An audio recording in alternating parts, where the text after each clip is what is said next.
C'est la meuf, elle a une chaise mais elle s'assoit pas dessus. Il me faut un verre. Il bouge pas. Je suis activement en crise d'angoisse. Je vous en supplie, soyez clément avec moi. Je fais de mon mieux là actuellement. J'ai un poids sur la poitrine, ça me monte jusque dans l'oreille, ça me défonce. Mais ça va aller. Il y a beaucoup de choses en fait là qui sont en train de se passer dans ma vie et légalement la plupart d'entre elles, je peux pas vous en parler et d'autres, j'ai pas envie de vous en parler maintenant. On y reviendra un jour. Toutes les choses qui sont en train de se passer là dans ma vie, elles ont un facteur en commun, c'est qu'elles vont toutes faire en sorte que ma vie sera meilleure et que la vie de Piotr sera meilleure et que je fais des décisions là qui vont nous apporter un futur meilleur. Honnêtement, c'est une sensation qui est tellement étrange quand t'as eu l'habitude de faire les choses, tu sais, un petit peu au radar, en te disant je me lève, je travaille, je fais ci, je fais ça. On le fait sans réellement parfois questionner les choix que l'on fait. C'est ce qu'on appelle une phase un petit peu passive, tu sais, de faire les choses sans réellement y penser parce que tu l'as toujours fait comme ça. Et là, je suis vraiment dans une phase active. C'est une très bonne chose parce que ça veut dire que je suis en contrôle complet de ma vie et que je suis en train de la modifier pour qu'elle soit meilleure. Mais en même temps, ça fait flipper. Ça fait flipper parce qu'il y a beaucoup de choses qui sont méconnaissables, il y a beaucoup d'émotions que je ressens que je comprends pas. Dans ma dernière vidéo, j'ai entamé une conversation.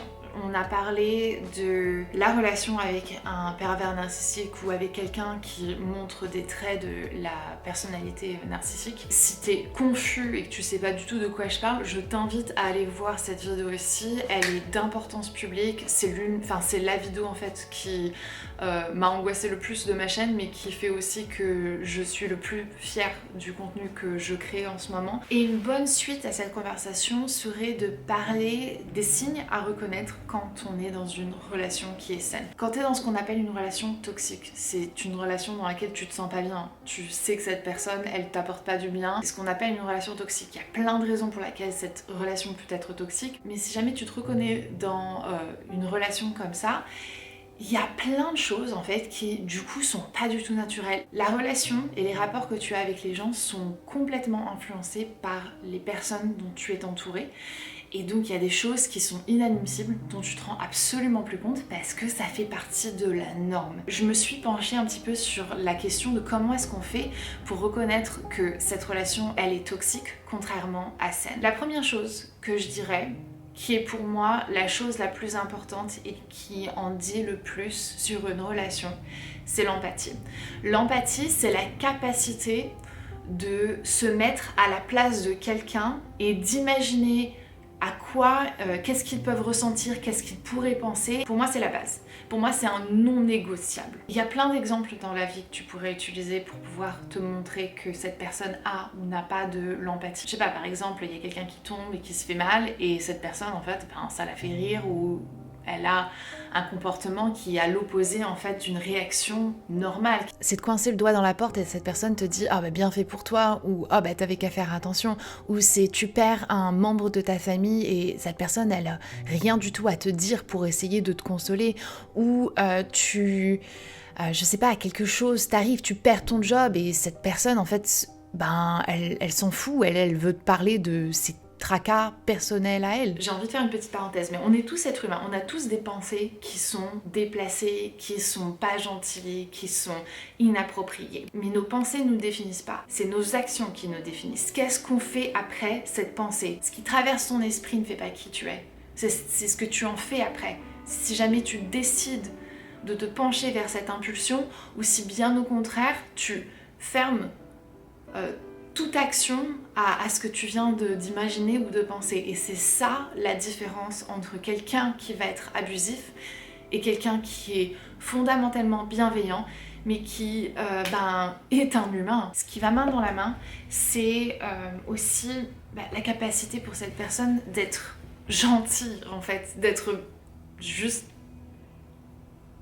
gentille. Comment est-ce que cette personne traite les gens qui ne peuvent rien lui apporter? Attends, Tennessee 616522. Who is this? Hello? I'm good. No, I'm not gonna be available and I'm sorry. I'll call back when I need to make one. I'm working right now, so I have to let you go. Thank you. Thank you. Have a great one. C'est un énorme indicateur de la personnalité de quelqu'un. Quelle est l'interaction qu'ils ont avec les personnes qui ne peuvent rien du tout leur apporter? Parce que la règle d'or est continuellement prouvée que si cette personne n'est pas capable d'empathie avec les gens et n'est pas capable de traiter les gens avec politesse et respect, peu importe leur situation sociale ou peu importe, ils sont capables de le faire à n'importe qui.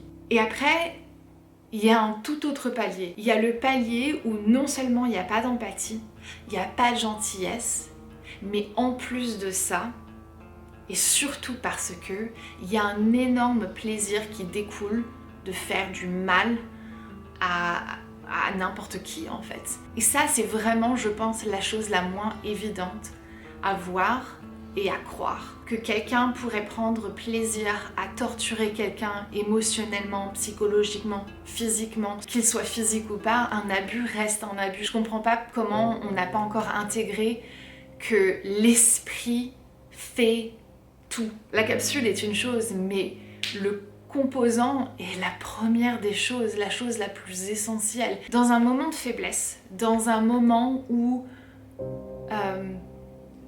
le pire de notre personnalité prend forme en action, la chose qui reste notre salut, c'est un réel remords. C'est la capacité de faire un pas en arrière, de regarder ce que tu t'es laissé faire et des conséquences que ça a dans ta vie et dans la vie des autres, et d'avoir un profond remords. Ça, c'est les 4 piliers essentiels à voir chez quelqu'un. Que cette personne ait de l'empathie, qu'il soit bienveillant, qu'il soit gentil, qu'il soit pas en recherche de plaisir de faire du mal aux autres. Et 4, quand ils ont fait une boulette, ben ils s'excusent. Et ça pour moi, ça c'est les 4 piliers qui font que tu peux savoir si jamais une personne elle est bonne ou elle est achetée. Et juste au cas où, si elle prend plaisir à faire du mal aux gens, elle n'a probablement pas de remords non plus. Et si elle te montre des remords, soit elle le fait plus jamais, soit... Voilà, c'est juste... J'essaye d'alléger ce contenu avec des blagues et j'ai besoin de le faire parce qu'en fait c'est un sujet qui est tellement proche, tu sais, dans ma vie privée que j'ai besoin de dégonfler un petit peu la pression parce que... Crise d'angoisse, tu te souviens? Voilà, c'est tout. J'étais en train de me perdre encore une fois sur un petit peu partout. Bon, on va mesurer, tu sais, le niveau de transpiration quand je filme ces vidéos. Non, je suis désolée, oh là là. Je sens pas mauvais par contre. En plus, c'est de la sueur d'angoisse, hein, donc ça devrait. Hein. Allez, j'arrête.